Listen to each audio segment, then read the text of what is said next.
la sangrienta mal llamada Santa Inquisición y otras cosas más de la historia.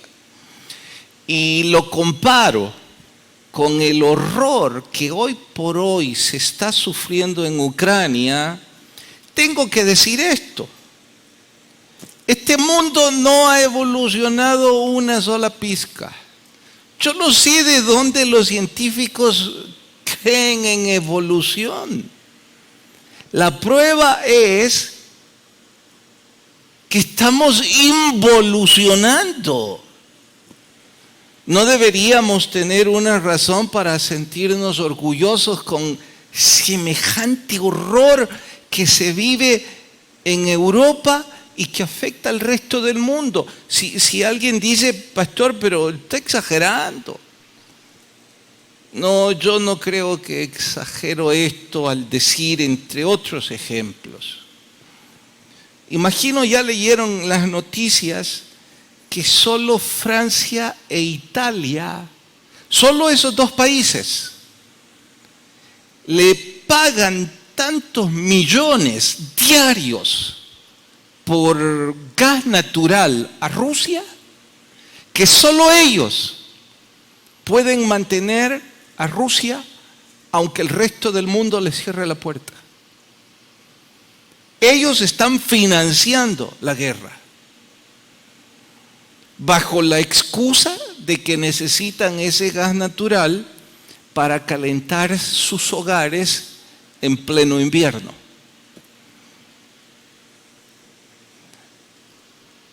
Si evolución en cuanto a moral existiera, al ver las atrocidades que las bombas provocan en tanta gente civil, lo menos que cualquier persona con una pizca de moral diría, bueno, yo no quiero meterme en eso. No voy a seguir comprando gas natural. Voy a buscar a cualquier otro proveedor en el mundo, pero no quiero ser parte. No les importa nada. ¿Cómo explicar eso? ¿Cómo explicar tanta barbarie humana? No podemos, ¿verdad? Y comienzo con esto, puesto que el salmo que hoy vamos a estudiar describe el horror que los judíos estaban viviendo ante la inminente aniquilación por parte de una coalición de naciones gentiles.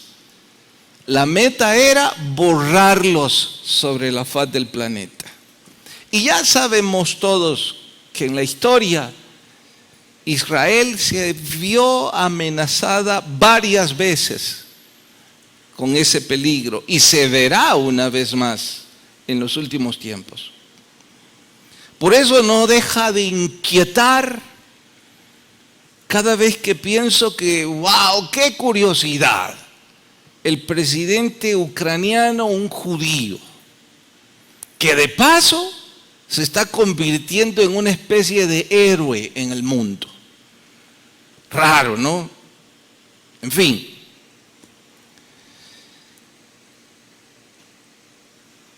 ¿Qué nos atañe esto a nosotros como Iglesia de Cristo? Para quienes desconocen esta información, el Israel del Antiguo Testamento, en forma simbólica, representativa o ilustrativa, podemos decir que la Iglesia de Cristo es la institución paralela en el Nuevo Testamento. Aquí está la nación escogida por Dios. No es protagonista, porque en la Biblia el único protagonista es nuestro Señor Jesús. Pero sí ocupa un papel importante como institución la nación hebrea. Si buscamos una institución en el Nuevo Testamento con un papel equivalente en importancia a Israel, la única es la Iglesia de Cristo. Y en ese sentido tenemos que decir, que así como la nación hebrea sufrió ataques durante toda su historia, sabemos que la iglesia de Cristo también ha sufrido hostilidad y hasta barbarie. Como supremo ejemplo de lo que acabo de decir, porque algunos pueden tildarme en este punto de yo ser un amarillista, sensacionalizar todo, pero reclamo como supremo ejemplo de barbarie. Crucificaron a nuestro Señor y lo hicieron por celos y por mezquino poder. Parecido a todas esas guerras que resumí, ¿no? No fue la única vez. Luego arremetieron contra los apóstoles y por iguales razones, celos y poder, hasta acabar con los 11, o digo mejor, los 12. Por si no fue suficiente barbarie, porque ninguno de ellos cometió nunca un delito, la persecución va hasta la iglesia primitiva. Y ya sabemos los horrores que también vivieron. Así que digo, debería sorprendernos que la iglesia de Cristo actual, o sea, usted y yo, también sufriéramos persecución. No, si es parte de la historia. ¿Sabe qué debe sorprendernos a usted y a mí? Que por gracia de Dios vivimos en un país en donde al menos hoy por hoy profesar nuestra fe es un derecho adquirido. Y digo hoy por hoy. No es una garantía que sea siempre así. Hay muchos países, y lo sabemos de sobra, en donde el evangelio es pena de muerte. Por cierto, debo acotar, Latinoamérica no goza del privilegio de libertad religiosa por mérito propio.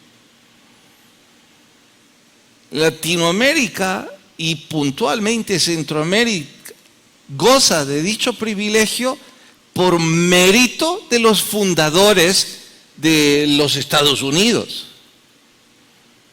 La influencia de un país nominalmente creyente permite cierta protección en cuanto a su extensión territorial.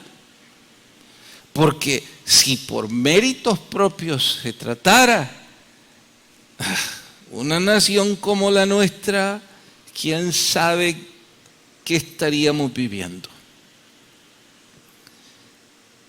Pero bueno, bendito Dios, nuestra generación, y esperamos que la generación de nuestros hijos y de los hijos de nuestros hijos, es decir, hasta mis nietos, sigamos gozando de ese privilegio. Y si eso fuera el augurio que nos avecina, pues entonces esto no sería muy importante o muy relevante para nuestro diario vivir.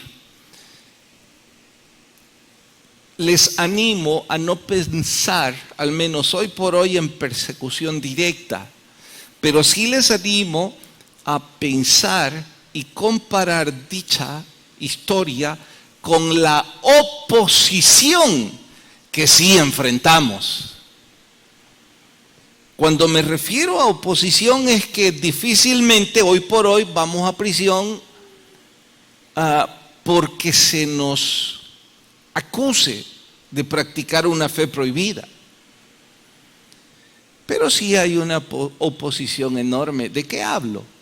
Hablo de que algunos de ustedes, si dicen que están congregándose en una iglesia evangélica, les van a tildar de fanáticos o lo que sería más extremo, de traidores. Por eso prefieren callar. Hay 2 o 5 de ustedes que no levantan su mano para recibir al Señor Jesucristo porque creen que al hacerlo su familia los va a tildar de lo peor.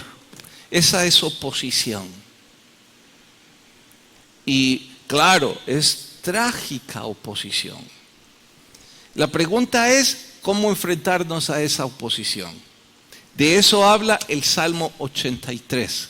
Por favor, abran su Biblia. Capítulo 83, libro de los Salmos.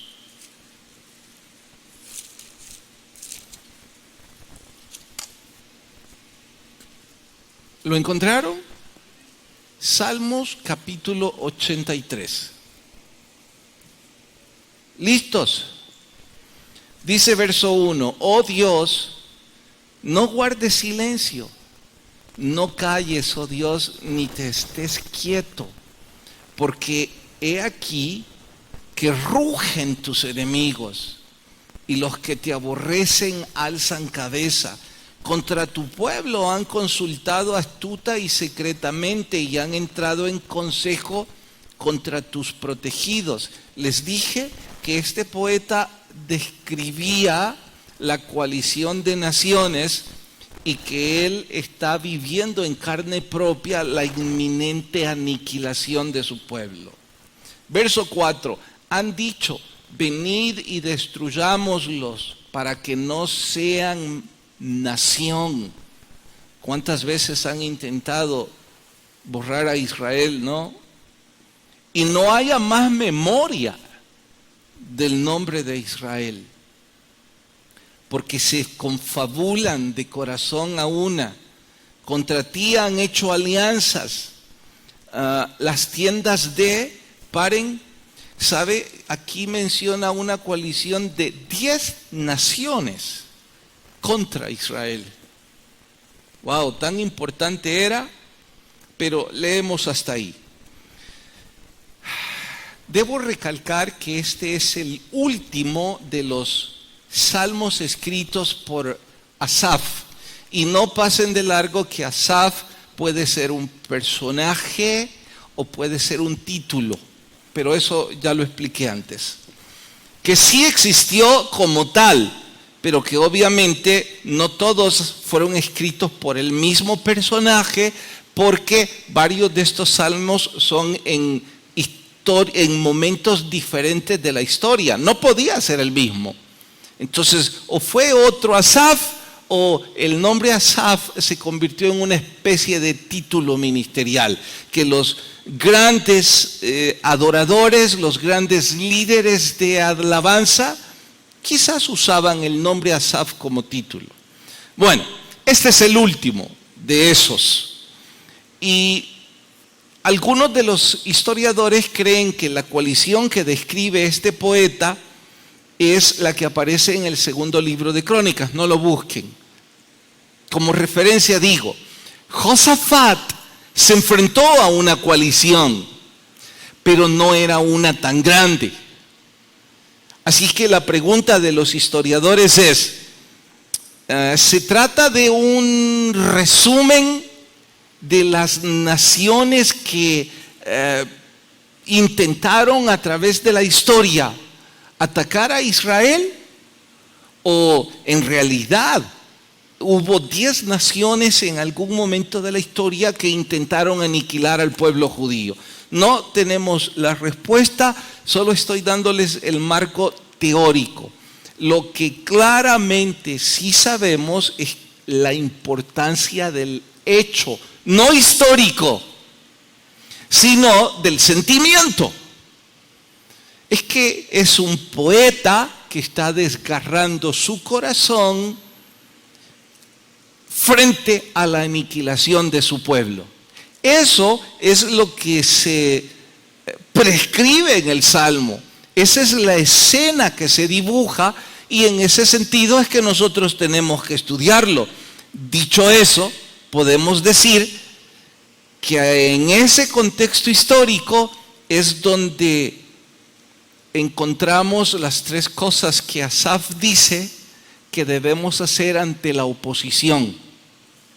Usted y yo hoy por hoy, bendito Dios, no vamos a enfrentar aniquilación por causa de nuestra fe, pero sí encontramos oposición por ella. Bueno, ¿qué es lo que debemos hacer? Y cuando digo oposición, ahora déjenme citar ejemplos puntuales. Entre otros, jefes que se oponen a su fe, que le ridiculizan o que a propósito le imponen tareas para que usted no se congregue o que su fe se vea confrontada, como cuál. Bueno, ahora usted va a ser el encargado de los abarrotes. Usted tiene que vender puro alcohol. Y a propósito, sabiendo que usted es evangélico, como para que usted diga, no puedo hacer esto, prefiero renunciar. Esa es oposición. Estoy citando ejemplos. Su esposa o su esposo, lejos de apoyarle o en el peor de los casos cerrar la boca, no, se vuelve en enemigo. Cada vez que usted va de la iglesia le ridiculiza. O usted tiene que estarle empujando para que él o ella busquen del Señor. Casi como es un niño al que hay que darle con cuchara el alimento. Y no solo no quieren gustar el alimento, sino que parecen sentir repugnancia del alimento. Tengo otros 10 ejemplos, pero no 10 minutos más. Basta con esto para decir a aquellos que están sufriendo dicha oposición. En el verso 8 encontrarán que el salmista está claro que habrá esa oposición. Pero también está claro que su amor por el Señor es mucho más grande que dicha oposición. Y por ello, la recomendación para usted y para mí. Le tengo que hacer varias preguntas. Si su pareja, uno de estos días, le dice que está harto o harta de ir a la iglesia y que él o ella no quieren venir más por cualesquiera motivos, ¿qué va a hacer usted? Si uno de estos días el gobierno, y no tiene tinte político, lo que diré es un ejemplo aislado del gobierno, pero si un día de estos, como sucede en otros países, el gobierno dice que el evangelio en esta ciudad ya no tiene libertad de religión, ¿qué va a hacer usted? O si le piden en su trabajo hacer cosas que van contra la moral, contra su fe, ¿qué va a hacer? Si este es el punto en donde usted, sin siquiera pensarlo, dice, pastor, nada se va a interponer entre mi relación con Dios, en mi relación con mi Dios. Ni mi jefe, ni el gobierno, ni mi pareja, ni mis hijos, porque eso es entre Dios y yo. Les quiero preguntar, ¿esa sería vuestra postura? ¿Sí, amén o no amén? Vamos, pero respóndanme, ¿es sí amén o no amén? Como con duda están respondiendo. ¿Saben qué? Necesito corroborar esto. Los que dicen sí amén, digan amén. No, es que estoy preguntando mal. Sí, la mayor parte de ustedes. Si esa es su respuesta, les quiero animar a que lo recuerden cada día.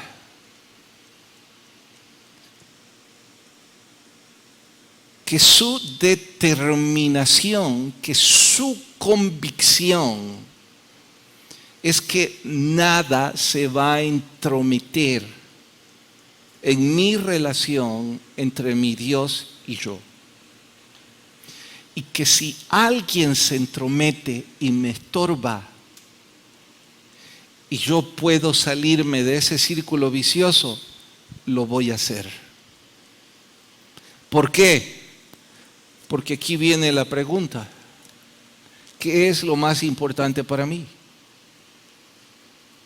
Porque les puedo asegurar que en la historia de ser pastor he visto a varios que han dicho: lo más importante para mí es mi trabajo, mi negocio, y por eso optan por ello. Y he visto y escuchado cantidad de esposos que responden para llevar la fiesta en paz con lo que ella dice, o al revés. Dice el Evangelio que aquellos que nieguen su fe delante de los hombres, nuestro Señor Jesús les va a negar delante de su Padre. Es una decisión que cada quien debe tomar. Oramos.